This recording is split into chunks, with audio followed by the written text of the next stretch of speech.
SSR Gin is the newest character released in Bleach Soul of Resonance, a character focused on dealing element damage to the likes that we've never seen before. Because element damage in games like this usually isn't the main way a character is going to deal damage, or more so, it's not usually as impressive when it comes to raw damage dealers, like for example, Bankai Ichigo. But Gin is able to put up millions of damage and also a higher damage compared to the other Full Assault limited character that we have received in the past, making him a very impressive character and maybe the perfect character to be introduced in the thrust typing. But why exactly is that? Well, let's have a look at Gin's whole kit. And it's very simple. But to keep it even simpler, the main way this character is going to be dealing damage is through inflicting Impel Skill. And Impel Skill is a new element damage bonus that he and also his teammates can apply. The idea is that you do want to inflict enough Impel Skill, and once you do inflict 100 Impel Skill on an enemy, it will trigger dealing damage equal to 500% of Gin's attack. And thanks to Gin's core passive 100 Blades, both Gin and his allies can inflict Impel Skill.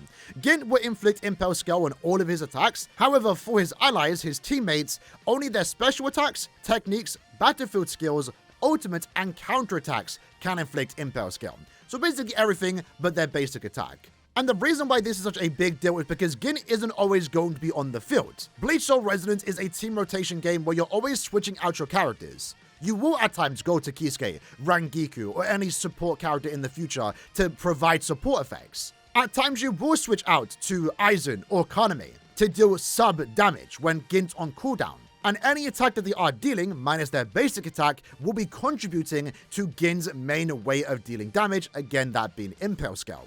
Now, while that's true, that'll be one of the main ways Gin is going to be dealing damage, Impel Skill is also tied to a very unique mechanic that Gin does have regarding technique points. Because thanks to Gin's passive boost too, anytime the Impel damage is triggered, it will reduce the recovery time for a technique point. Now, technique points have a 10-second cooldown, and it is indicated by the outline of your technique skill. Whenever you are using this character, that is going to be the indicator that you are about to get a technique point. And anytime you do inflict damage through Impel Skill, whenever you deal a counterattack, or when you do use Gin's special attack, it will be lowering the cooldown by a certain amount of seconds. That way you can build up all points. Because that's the idea with this character. You want to be building up those technique points, and you never really want to use this technique unless you have all 3 points charged up. Because his technique damage is going to be the second main way this character is going to deal damage. And when you only consume 1 technique point, you'll be dealing 460% of Gin's attack, while also inflicting 12 Impel Skill.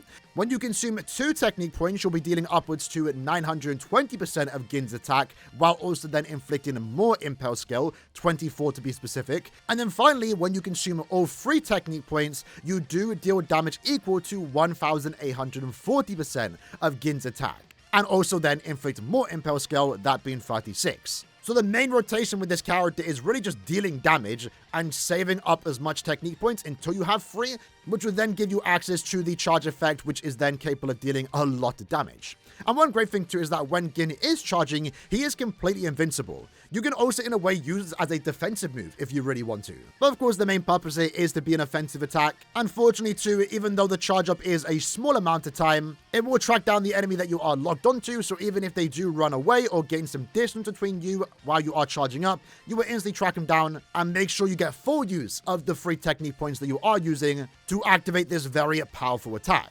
And that's pretty much Gin in a nutshell. It's actually that simple, surprisingly. You want to deal damage with your basic attack, and through the basic attack combo, once you do fully complete it, assuming you have his passive boost 1 at level 3, after finishing a basic attack combo, it will give you enough scorch pressure so you can then use your special attack. And with Gin's special attack, it does reduce the recovery time of technique points by 3 seconds, assuming you land both hits. So that should allow you to gain those 3 technique points much faster, so you can get the big technique attack off. And with the technique damage too, thanks to his third passive effect, if an enemy is inflicted by a debuff, so for example, wound, lacerate, freeze, or impel, Gin's technique would then deal more damage, upwards to 60% more damage. So his technique and also Impel Skill effect work hand in hand together, and that's allowing him to deal a lot of damage. And speaking of a lot of damage, of course his Bankai is going to be his ultimate. It's not a transformation effect, it's just a simple attack on the enemy, dealing upwards to 3,240% of Gin's attack, while also inflicting 60 Impel Skill. This does contribute to a lot of damage. Mine consistently does do over 1 million, but Gin isn't as reliant on dealing ultimate damage as other characters are, like Bankai Ichigo, for example, because he does rely more so on impel skill. So with that in mind, when it comes to how you should build the character, I would definitely recommend upgrading his passive effects first because they're very important. Like I already mentioned, his first passive boost is increasing the amount of spiritual pressure he does gain through using his basic combo. His second passive boost reduces the recovery time for a technique point every time impel damage is triggered. And then his third passive boost increases the amount of damage that he can deal on his technique to any enemy that is affected by a debuff. All three passes are important here. You definitely want to max them out as soon as you can. And then after that, it will definitely be his technique. His technique is his second main way of dealing damage, so getting that as high as possible is ideal. And then after that, invest into his ultimate, basic attack as much as you want. Ideally, over time, you want to max out every single skill here. And then when it comes to his best weapon stamp, like always, you are going to want to use his exclusive weapon stamp that you can summon for alongside him, guaranteed in just 40 summons. And in the case for Gin, I would say his weapon stamp is even more important because of the buffs that he does get. So in this case, when impel is triggered a certain number of times, Gin is going to gain the following buffs. When you inflict impel one time, Gin will gain a 12.5% damage boost for 15 seconds, stacking up to 5 times. After you trigger it 2 times, he will gain a crit rate increase by 15% for 20 seconds. Unfortunately, this one isn't stackable.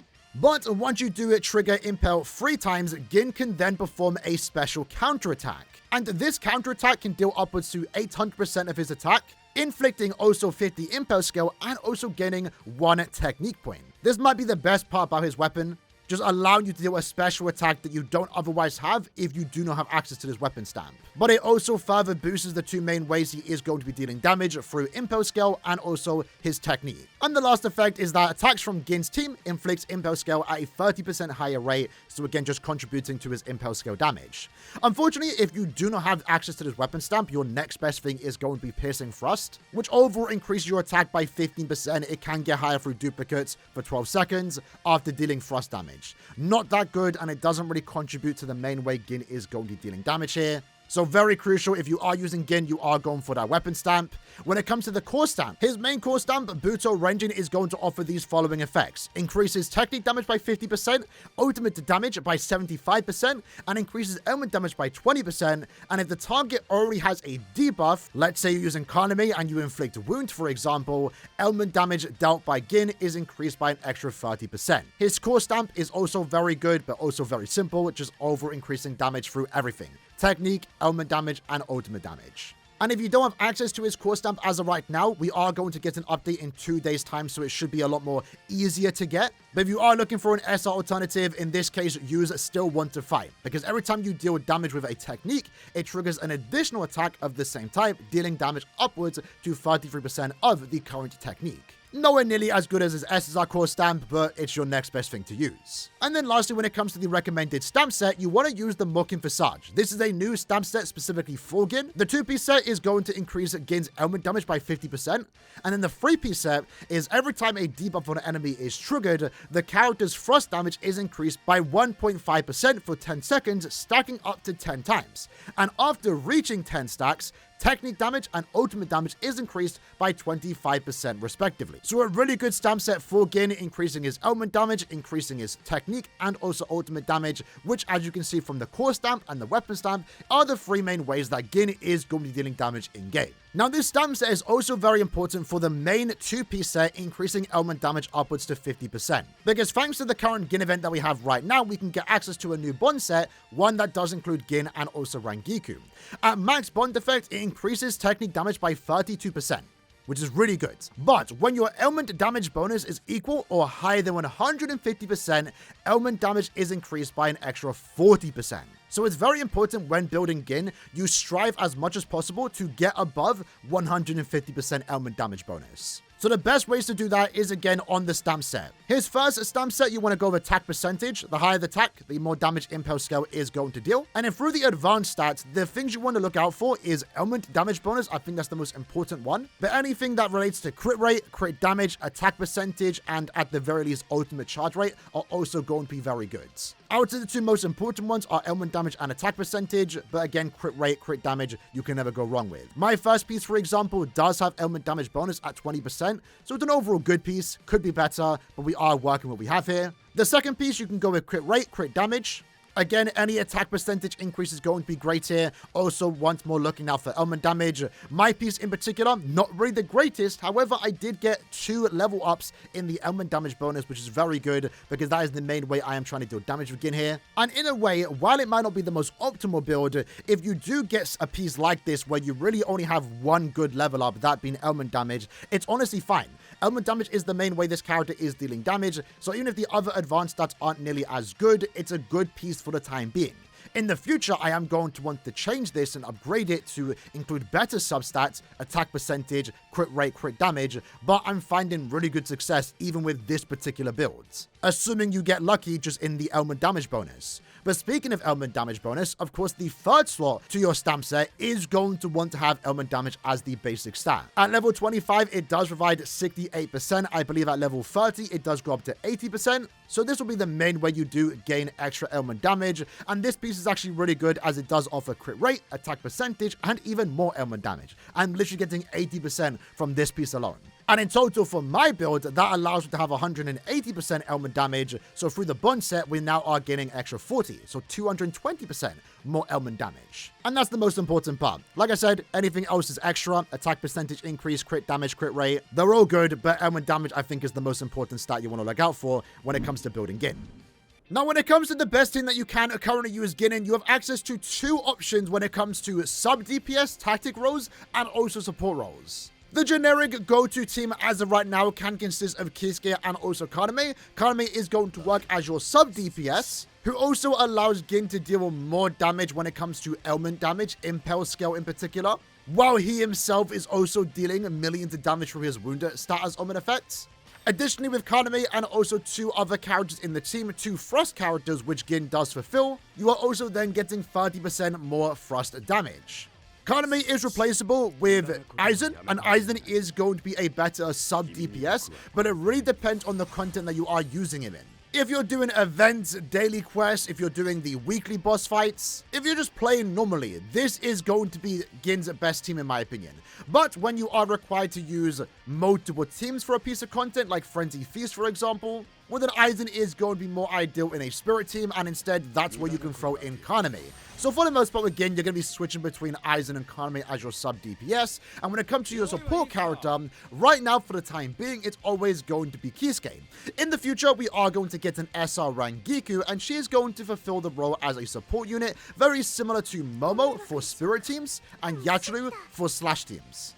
Rangiku as the character is all about enabling your other characters to deal more element damage, so it's a perfect support unit when it comes to characters like Gin and also Kaname. But again, she's not available right now, so we can't currently use her, so we are going to use this team in particular. But we will also try out Aizen after to showcase what that rotation will look like. So we are going to do an example run where we do see how much damage we can deal in 60 seconds, but just to quickly demonstrate the rotation, what I personally like to do is start off with Kaname, that way you can get a free use of this technique, already apply wound, and then switch to a character like Kisuke. Like always with Kisuke, use your technique, double special attack, and with that, that will give you enough energy to activate your ultimate, which will then give you a critical damage boost. Then you switch to Gin. Because we did start off with Kaname and also Kisuke, that does mean that when we switch into Gin, we have his technique fully charged up with all 3 points. We're then going to stay on Gin until Kaname is next ready.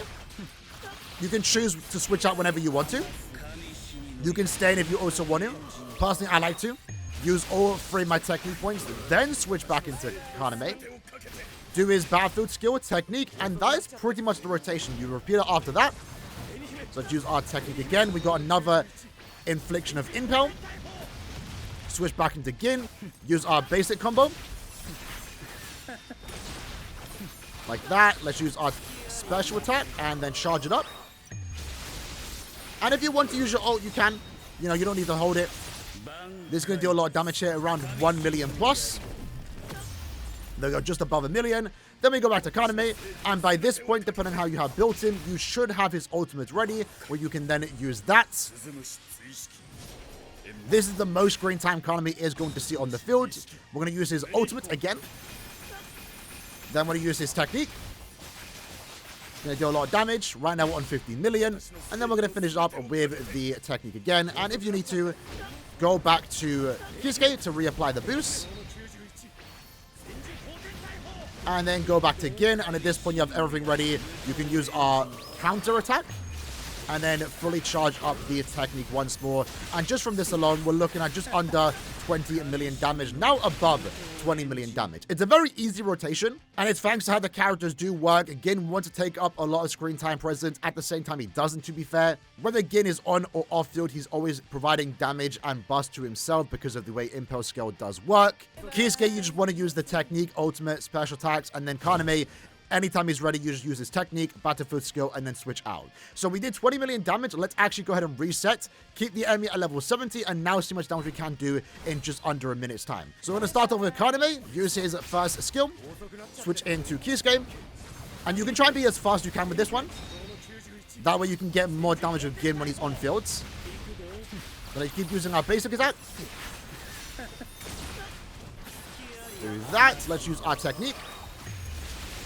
Fully charged up, and again, great thing about Gin is that he kind of does charge up Kaname's battlefield skill pretty quick, so the rotation is very fast, but also perfectly in time where even if you don't have a max duped out Kisuke, where he does lower the cooldown for his ult by 5 seconds, you can still just have it in just time, you know? Where you don't have to really slow down the rotation whatsoever. Go back to Kaname. Do his ultimate. Good damage right there. Again, Kaname's still a really good sub DPS. Maybe doesn't look as impressive as it used to, given how amazing Aizen is as a character. Let's go back. Make sure our stacks are reapplied. Again, good timing with the rotation here. Kisuke's ult is already ready. And then we go back into Gin. Charge up the technique. All the buffs are active. 7 seconds to go. Ult goes off. Again, should be just over 1 million damage. 1.5 in that case. I might have hit a critical there. Use our technique or our counter attack, and I guess we could charge it up, but it's not going to finish in time. And with that, that is over 20 million damage in just under a minute's time. As you'll see here, Gin is definitely dealing most of the damage, and you'll see that most of the damage is coming from the Impel status element effects. And that's what I mean, where Gin can deal a lot of damage whether he's on or off the field. Because even when he's off the field and you're using Kisuke and you're using Kaname because you want to use them to get your buffs, also to apply wound with Kaname, you know, you're also applying Impel multiple times, and that's allowing Gin just to deal insane levels of damage. From my testing with my account, with my characters where I don't have any duplicate investment, Toshiro and Ichigo can't deal as much damage as Gin can in 1 minute. And I don't even have a perfect Gin right now. You will see though, after the element damage, his next best damage attack is going to be the technique, 4 million, and I did get to use it 4 times. And the ultimate, at least in the 60-second time frame that we did have, we only got it off once, but it still did respectable damage here, 1.5 million. Kaname also coming through. Again, a lot of damage is coming from the element wound effect. But with this team, we're able to deal with 20 million damage, which is actually very, very solid. But now let's try that team again, this time using Aizen as our sub DPS. So when it comes to a 60-second counter, I like to start off with Kisuke, just to, again, get our buffs. And then we switch into Aizen. And with Aizen, you're going to do the same routine like you always do when you're using with other characters. Do our final attack, then switch into Gin. You have to do a few basic attacks here. Now we'll charge up. Again, Gin also really works well with other battlefield characters, tactic units, because he built up their gauge very quick. So Aizen has a full charged, so we'll do extra damage when switching into him. We'll use our first battlefield skill. Hado 90, really good damage there. Keep the buffs going with Kisuke. There we go. Then we're going to switch into Gin.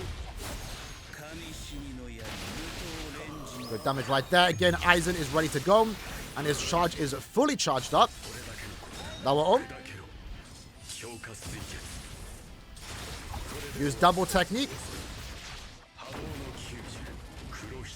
Back into Gin or Kisuke. Don't really need to be fair. We'll go back to Gin. And at this point, we should hopefully try and build up the ultimate. But as you'll see here, Aizen's gauge is also fill up again once more, which is really good. Let's use our ultimate.